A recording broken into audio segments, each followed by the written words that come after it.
My students, আমরা আরেকটা ক্লাসে আসলাম। এই ক্লাসটাতে আমি কয়েকটা গুরুত্বপূর্ণ রুল নিয়ে আলোচনা করব। গুরুত্বপূর্ণ রুলগুলোর মধ্যে আমি লিখি যেমন কতগুলো ওয়ার্ড আছে যাদের প্রেজেন্ট ফর্ম, পাস্ট ফর্ম আর past participle form, verb 1, verb 2, verb 3 একই। যেমন এদের নামগুলো যদি বলি পুট, কাট, হার্ট, কস্ট আর রিড, হিট, এদের ভার্ব 1, ভার্ব 2, ভার্ব 3 একই। তাহলে এখন আমি যদি বলি যে হি cuts the paper, আর এইভাবে লিখি যে হি কাট দ্য পেপার, এভাবে লিখলাম। এখন এখানে হি থাকলে হি দিব, হি থাকলে হি দিব, কিন্তু স্টুডেন্টস এইখানে কি দিব আর এইখানে কি দিব? এস বাই এস বলতেছে, আমাকে বলতেছে ভার্ব, আমি এস বাই এস আছি, আমি 100 প্রেজেন্ট ইন্ডিপেন্ডেন্ট। প্রেজেন্ট ইন্ডিপেন্ডেন্ট হলে কি হয়? প্রেজেন্ট ইন্ডিপেন্ডেন্ট হলে ডু বা ডাস হয়। তাহলে এখানে কি দিব? He third person singular number, কি দিব? ডাস। হি, সি, ইট এবং যে কোনো একটি নাম এদের সঙ্গে কি হয়? ডাস হয়, এই জন্য ডাস। নট না থাকলে নট। স্টুডেন্টস এইদিকে চাই, এটা কিন্তু কাট, এস বাই এস হয় নাই।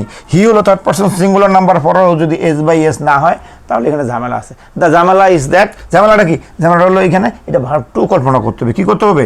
হয় ভার্ব 2 নাহলে ভার্ব 3। যেহেতু এখানে হ্যাভ হ্যাজ হ্যাড নাই, যেহেতু ভার্ব 3 হওয়ার মতো ক্লুগুলো নাই, অতএব এটা ভার্ব 2। আর ভার্ব 2 হলে কি হয়? ডিড হয়। কি হয়? ডিড। নট না থাকলে এইভাবে বুঝে ফেলবে। আমি ম্যাক্সিমাম স্টুডেন্টকে এটা দেই, স্টুডেন্টরা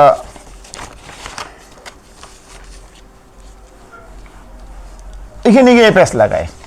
ম্যাক্সিমামকে যখন দেই যে he read the book, he read the, অনেকে এই কাজটা করে যে এখানে ভার্ব 1 দেখছে, ভার্ব 1 দিলে এখানে কি দেয়? হি থাকলে হি দিবে, ডাস দেয়। কি দেয়? ডাস। বলে কেন ডাস দিলা?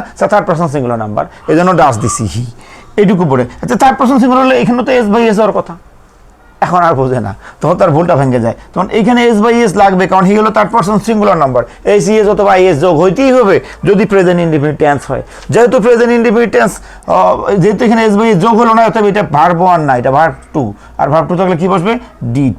নট না থাকলে নট। একইভাবে এই বাকিগুলো, যেমন ইট কস্ট 90 টাকা, 99 টাকা। এখন কি এস বাই এস আছে? নাই, অতএব এটা ডেফিনেটলি ভার্ব 2। আর ভার্ব 2 হলে কি হয়?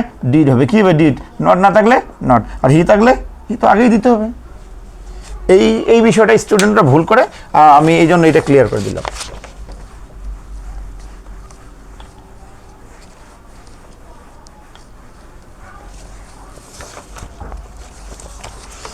এরপরে হ্যাড দেখলেই যে আমি হ্যাড দিয়ে দিব, দেয়া যাবে, কিন্তু হ্যাডের সঙ্গে তখন কি থাকবে? বেটার।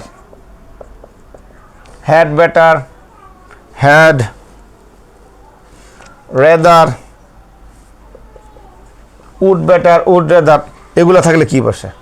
এগুলার অর্থ বোঝায় তোমার বরং ভালো। যেমন আই হ্যাড বেটার গো, আমার বরং যাওয়াই ভালো। আই উড রেদার গো, আমার বরং যাওয়াই ভালো। তো এই যে হ্যাড বেটার বা উড রেদার বা উড রেদার, এগুলো বসে বরং ভালো ক্ষেত্রে ভবিষ্যৎকে নির্দেশ করে। আর ভবিষ্যৎ মানে কি students?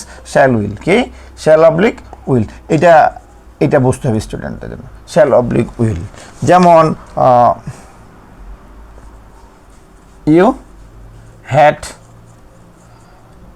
Better go there, you had better go there. এই হ্যাড বেটারের রোলগুলো বোঝাচ্ছি। তাহলে হ্যাড বেটার মানে তুমি কি যাবা? গিয়েছিলে না, যাবা, বরং যাওয়াই বলো, যাইনি এখনো। তাহলে ইউ থাকলে ইউ, উইল থাকলে উইল আসবে, নট না থাকলে নট। এভাবে করবে স্টুডেন্টস, ঠিক আছে?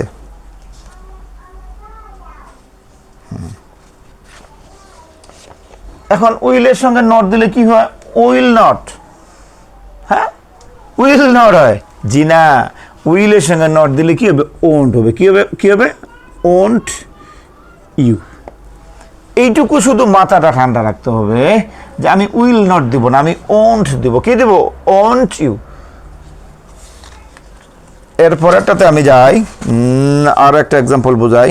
I would rather die than beg. I would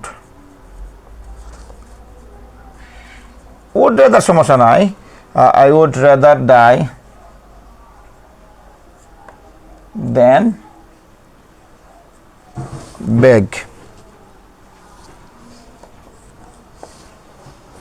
তাহলে এইখানে উড রেদারের ক্ষেত্রে কি হয়, এটা ভবিষ্যৎকে নির্দেশ করতেছে, তখন শ্যাল উইল। আই থাকলে কি আই, এখানে যদি দেই উইলও দিতে পারে, কোনো সমস্যা নাই। কিন্তু যদি নট আনতে চাই স্টুডেন্টস, আমি এখানে কিন্তু উড রেদারের ক্ষেত্রে নেগেটিভ অর্থ প্রকাশ করতেছে, আমি মরবো কিন্তু ভিক্ষা করব না। একটা না আসতেছে তো, এটা জাস্ট উইল থাকলেই চলে। যদি না নটের দরকার হতো তাহলে উইল প্লাস নট মানে কি ওন্ট আসতো, এখানে কিন্তু ওন্ট আসবে না, এখানে কিন্তু ওন্ট আসতেছে না।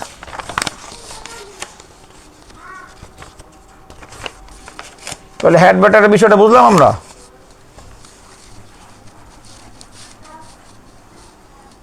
হ্যাড বেটার, আমি এই শীটটা নিয়ে আসলে শীটটা থাকলে একটু হেল্প হয়, স্টেপ বাই স্টেপ বোঝানো যায়। এখন একটা বিষয় আসি, স্টুডেন্ট অনেক সময় ধান্দায় পড়ে যায় হু থাকলে কি থাকলে, হু থাকলে দে হয়, কি হয়, হু থাকলে দে হয়। যেমন হু comes here, who came here। আমি সহজ ভাষাগুলো দিয়ে বোঝানোর চেষ্টা করতেছি। কামস এস বাই এস বলতেছে আমি 100 প্রেজেন্ট ইন্ডিফিনিট, আমাকে ডুবা ডাস দেন, হু থাকলে দে হয়, কি হয় দে, দের সঙ্গে কি হবে ডু না ডাস, ডু। এখন স্যার নট দিবেন না, নট তো নেই, যখন হুয়ের রুলটা আসে না তখন আর নটে চিন্তা করার দরকার নাই। এরপরে এখানে হু, এরপরে থাকলো এখানে হু থাকলে কি বসে দে। ভার্ব টু বলতেছে আমি, ভার্ব টু আমাকে কি দেন, ডিড দেন, নটে চিন্তা করার দরকার নাই।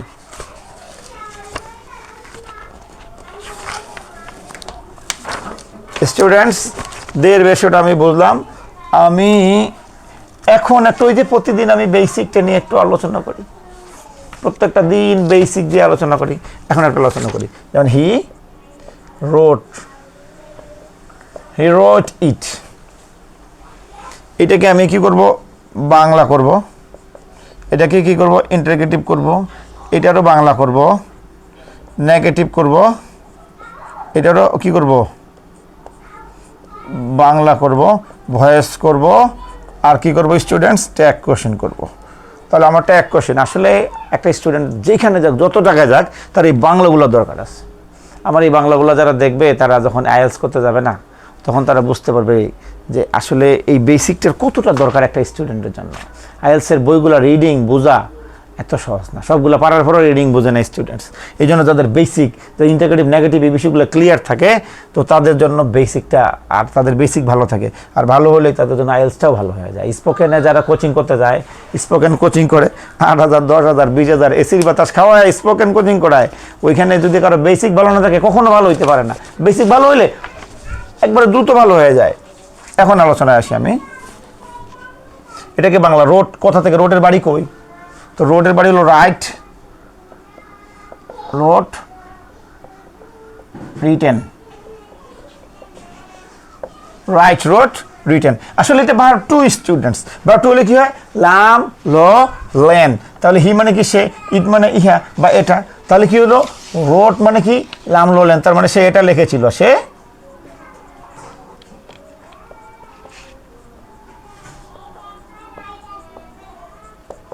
লিখেছিল। ইন্টারগেটিভ করবো একটা বাক্যকে, ভার্ব টু যুক্ত বাক্যগুলোকে, ভার্ব টু যুক্ত বাক্য ইন্টারগেটিভ করলে কি লাগে, বারবার বলতেছি এটা পাস্ট ইনডিফিনিট ডিড লাগে, কি লাগে ডিড প্লাস সাবজেক্ট, সাবজেক্টকে হি, এরপরে ভার্ব ওয়ান কই রাইট, এরপরে ইট দিয়ে প্রশ্ন চিহ্ন দিলাম। নেগেটিভ করব, নেগেটিভ করলে কি বসবে, সাবজেক্ট প্রথমে, এরপর ডিড নট, কি ডিড নট, এরপর ডিড থাকলে জীবনও ভার্ব টু হয় না, বারবার বলতেছি, আবার বলি রাইট ইট। বাংলা কি করব, ওহো ইন্টারগেটিভের বাংলাটা করব না, এখানে নেগেটিভ করে ফেলছি। আচ্ছা এটা নেগেটিভ যখন করে ফেলছি, নেগেটিভ থাক, এটা বাংলা থাক, আর ইন্টারগেটিভের বাংলা করলাম না। এখন এই নেগেটিভটার বাংলাটা করি আমরা। বাংলা মানে কি, লামলো ল্যান্ড দিয়ে বাংলা করতে হবে, যেহেতু ডিডের সঙ্গে একটা লামলো ল্যান্ডের সম্পর্ক, তাহলে সে লিখেছিল না, না লিখে নাই, একইভাবে করি, সে লিখে নাই, সে এটা লিখে নাই। ভয়েস করব, ভয়েস করলে স্টুডেন্ট অবজেক্টকে কি করতে হয়? সাবজেক্ট। অবজেক্ট কোনটা? ইট। অবজেক্টকে সাবজেক্ট করলাম। 2 নম্বর নিয়ম টেন্স অনুযায়ী সাহায্যকারী ভার্ব। রোড বলতেছে আমি ভার্ব টু ভাই, পাস্ট ইনডিফিনিট। ইনডিফিনিটগুলো কই যায়? ইনডিফিনিট এবং পারফেক্ট কই যায়? পরেরটাতে যায়। তাহলে কি হলো? পাস্ট ইনডিফিনিট পরেরটা কি? Past continuous was were. ওইখান থেকে জাস্ট রাইট সাহায্যকারী ভার্বটাকে নিবে। 3 নম্বর নিয়ম কি? ভার্ব 3 লাগবেই। Right, rode, written. 4 নম্বর নিয়ম কি? বাই। 5 নম্বর নিয়ম হি থাকলে কি বসে? স্টুডেন্টস, হিম। এরপর কি করব? ট্যাগ কোশ্চেন করব। ট্যাগ কোশ্চেন করব, লিখি হি রোট ইট। Just basic. আমার এই ক্লাসে একটা স্টুডেন্ট যদি ভালো হয়ে যায়, এনাফ আমার এই ক্লাসগুলো হয়তো কন্টিনিউ করতে পারবো কিনা, কিন্তু যদি স্টুডেন্টগুলো এগুলো থেকে যাবে, তাদের বেসিকটা ঠিক হয়ে যাবে আমার এখান থেকে। তাহলে কি হলো? হি থাকলে হি। এ রোড হলো ভার্ব টু। ভার্ব টু মানে কি? স্টুডেন্টস, ডিট। ভার্ব টু মানে কি? ডিট। দিলাম ডিট। সেন্টেন্সের নট না থাকলে ট্যাগ কোশ্চেনও ক্লিয়ার হয়ে গেল। বাংলা হলো কিভাবে প্রশ্নবোধক করতে হয়, কীভাবে নেগেটিভ করতে হয়, এগুলো হয়ে গেল। স্টুডেন্ট আমার এই প্রতিদিনের টার্গেটের মধ্যে যতটুকু গ্রামার পড়ে নতুনগুলো, কিন্তু আমি এইভাবে প্র্যাকটিসটা রাখবো। একটা না একটা সেন্টেন্সকে বাংলা করবো, ওইটা ইন্টিগ্রেটিভ করবো, ওইটার আবার নেগেটিভ করবো, নেগেটিভটা বাংলা করবো, ভয়েস করবো, ট্যাগ কোশ্চেন করবো। এই কয়েকটা বেসিক। ঠিক আছে স্টুডেন্টস? তাহলে হলো কি, আমরা ট্যাগ কোশ্চেনও প্রায় অনেকটা আগায় গেলাম। আমি এরপরেই কমপ্লেক্স সেন্টেন্সের কমপ্লেক্স সেন্টেন্সগুলো ট্যাগ কোশ্চেনগুলো কীভাবে হয়, এটার জন্য আমার একটা ক্লাস লাগবে। এই ক্লাসটা আমি ডিটেলস দেওয়ার চেষ্টা করবো। আসসালামু আলাইকুম।